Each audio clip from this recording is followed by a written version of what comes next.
Hello and welcome to another episode of What's Inside. Today we're looking at Batman Returns trading cards. You get 10 super premium movie cards. These were put out by Top Stadium Club, which was their premier cards. This became what is really kind of the industry standard type for trading cards. The high gloss, expensive look to trading cards, like especially sports cards. But this was a premium back in the day, and they were fairly expensive. I believe they were about $1.50, $2 a pack, which was really outrageously expensive. Most trading cards went from 25 cents to 50 cents a pack, and that was the 50-cent ones were kind of pricey then. So you really had to kind of have a decent amount of money to get a full set of these. So let's open these up and take a look at what we've got. Now, the one value these had is that they did have 15 cards per pack. The cellophane coating, though, these over time can stick to the cards, especially when they're this snug, because there are 15 cards in here.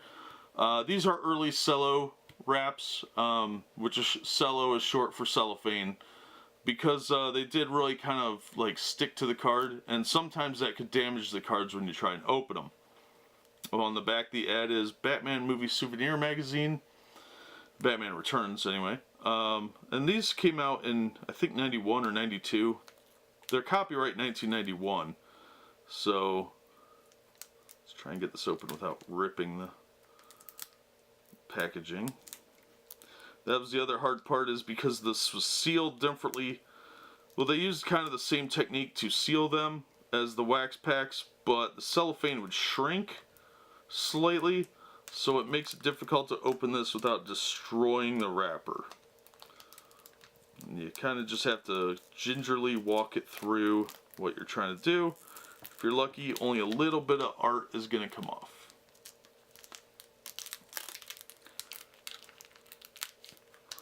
But it would make it difficult to read these ads if you wanted to order the whatever they were hawking.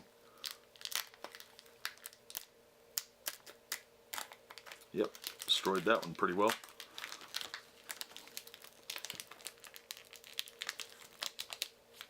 Now, there is a way to sort of loosen these, but I haven't tried it myself, and quite frankly, I don't always trust what I read on the internet, so I didn't bother to do that. And you have to kind of carefully peel this back because it will stick to that top card. Time and the heat sealing process did make that stick. It wasn't as bad back then, but time has made this, and the gloss on the card, which has like a photo gloss, they really come off together and stick pretty well together, unfortunately. Alright, so there's the magazine ad. It's got a little picture in the corner of it, and then the shipping address, which is all defunct now. Then the other side was just this red area with the UPC, and gave you the copyright information. So, pretty simple packaging design, like always. They still hadn't abandoned the wrapping format yet, and got everything into little Ziploc type, or little sealed bags. That would come a couple years later, for the most part. They started experimenting with that around this time, but Topps hadn't quite jumped into that. So yeah, but that's the wrapper looks like. Let's look at these cards. Alright, these haven't stuck together too bad, which is good. Means somebody stored them in a cool, dry place. So first up, we have card number 61, which is a Penguin mayoral poster. Now, these were photo quality cards, so you're going to get some gloss on both sides, and in this case it's a fairly cheap gloss by today's standards. It was early for these type of cards. Keep in mind, this was one of the first sets that wasn't a sports card, and sports cards all kind of went this way. So as with any sports card, you're going to want to look at the edging. There's usually some minor discoloration along the edging. That is normal. The corners get dinged a lot easier than the cardboard for some reason. At least it seems that way. And they had a little foil Batman Returns logo here, which was kind of cool. Alright, so next one we have is card number 63. On the back we have a picture of Bob Kane. No Bill Finger, keep in mind. And an image of Batman. Then we have card number 23, which is just some general boringness. Not a very good photo. Card number 57. On the back we have an art concept for it, which is really cool. And you get your little paragraph descriptor. But the art concept stuff is kind of neat to see. I would have liked to have seen that on the front of the cards, honestly, because they really do cover the movie very well in the regular trading cards and in these. But expanded a few and show me the more of the concept art. But these were more to highlight the photo quality that you could do with a trading card and try out a premium market. Then we got card number 51. Card number 60. Unfortunately, with some of the framing, the characters look really small and a little off-center, so it doesn't really replicate like a comic book panel like I think they were trying to go for. So it kind of fails in that regard. So the photo looks a little like incomplete. So it should either be like a bigger image or cropped better to highlight characters and things like that. And this is just like a cave shot, so it's kind of a weird photo to begin with. But you know, you've got Batman standing here, but he blends in like a stalactite or stalagmite would, so you can't even really tell that it's Batman at first glance. And we've got card number 49. This one's a little better done. We've got nice histogram shot with the leading lines, but this guy's kind of out of place. If he was a little, I think if he was a little either better centered or further down and it was slightly wider so you could see the top of the hands and the other part of the shoulder here, it would probably be better, but I'm nitpicky apparently. Next we have card number 68.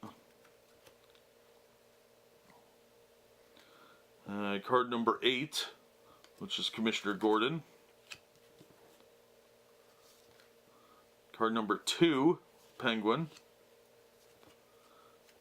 Card number 62, which is Batman and Penguin.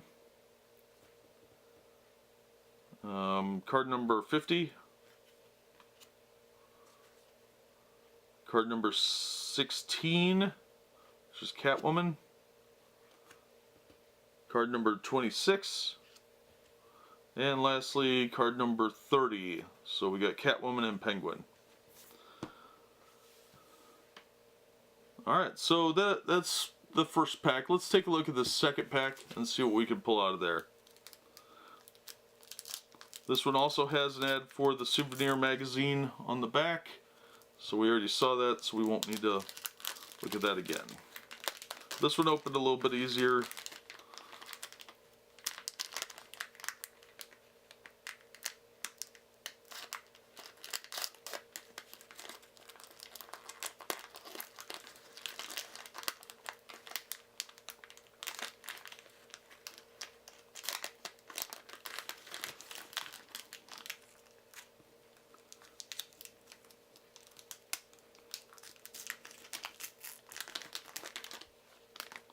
Alright, first card is number 10, Batman.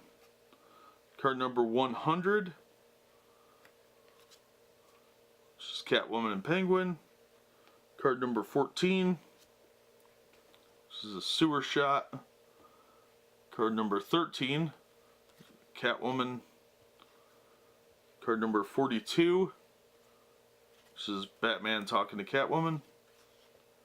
Card number 17, some penguins. Card number 4, which is Bruce Wayne, or Michael Keaton. Card number 78. Card number 77. Card number 94. Then we've got number 91 with Alfred. Card number 85 with an interesting side shot of Penguin looking all London after midnight. Then we've got card number 83, which is Alfred working the ham radio or something. Card number 47. And lastly, card number 58. The back of the card has a picture of Christopher Walken as Max Schreck, which is the name of the actor from the classic black and white silent film Nosferatu.